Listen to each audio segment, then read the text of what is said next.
What up, dispatcher? This your boy DJ. Uh, Going through some of the similar shit you going through.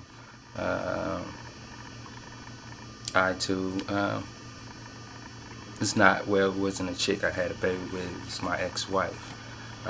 We have 2 kids together, and the divorce has been nasty,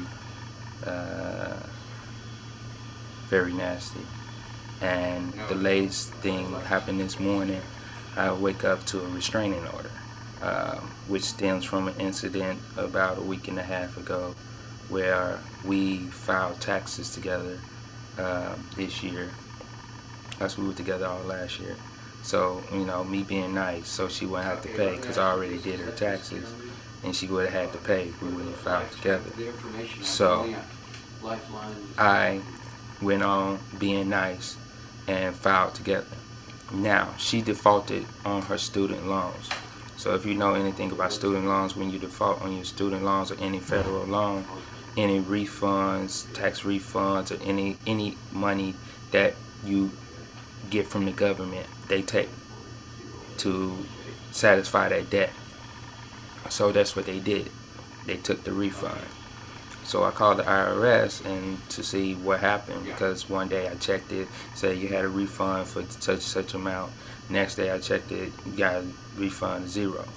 So I called the IRS to see what was up, and they told me basically that she had defaulted on her student loans, and because it wasn't on my social and only on her social, that I could file something that's called an injured spouse report. So I do that, and about a week and a half ago, the check comes, and it's in my name, but it goes to her residence because that was the last name. That was the last. That was the last address that was on the refund, the tax papers. So she calls me and says, my check is there. Come and get it. So I do. I go over there to get my check. When I get there, she don't want to give me my check. She's not opening the door. She's yelling through the windows, yelling through the screen door. And I'm like, yo, just give me my check so I can leave. And because we live on different parts of different sides of town, I drove way over there just to get my check. And it felt like an empty trip to me. So I was like, no, just give me my check. And everything was fine until her new boyfriend comes out and starts some shit, And like, everybody know me. Anybody that knows me, that I'm a person that avoids confrontation. But a lot of people like to take that as a sign of weakness. But I ain't gonna take no shit off you. You know what I'm saying? So he starts at me. We arguing back and forth or whatnot. She knows if he comes out the door, he's gonna get fucked up, basically. So she gets scared. She does what she always do. She calls her parent, she calls her brother. Everybody comes over. The cops are called and whatnot. So the cops come and they give me my check and tell me don't call her, don't come over no more. Which I don't go over there anyway. Only reason I went over there was to pick up the check. Usually when I go pick up the kids, I pick them up from school. So I never go over her house. So woke up this morning, restraining order. She's saying I'm breaking in her house, I'm beating down her doors, I'm harassing her, I'm threatening her. I'm like, what the fuck? So I got a court date on August the 1st to so the court can hear my side of the story for this restraining order. But yeah, man, I know how the drama gets, and do stupid shit like that. She has to go out of town with her boyfriend or whatever. She has said things like,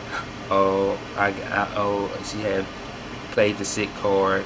She's played I'm out of town card. Like for instance, I was out of town. I was in Oakland. I live in Sacramento. I was in Oakland for a bit, talking to a client, and she knew I was gonna be in Oakland all day. I told her I was gonna be in Oakland all day. She calls me around noon, says that I need to pick up my kids. Now, I'm like, what you mean I need to pick up my kids? She said, you need to pick up the kids because I'm out of town. I'm like, how you just gonna go out of town and not make any provision for your kids? I told you where I was gonna be. You know, and it was, even before we had a custody hearing, we had already worked out how we was gonna manage the kids, how long she was gonna have the kids, how long I was gonna have the kids, and it was her day. So I wasn't supposed to pick up the kids anyway, you know. But they do stupid shit, man. It's like they go crazy when you put the ring on their finger. They go real crazy when you take the ring off. So, man, all I got to say is keep your head up, dude. And it's gonna get worse before it get better, but it's greater later. So, all right, man. This your boy DJ. That's what's up. Holla.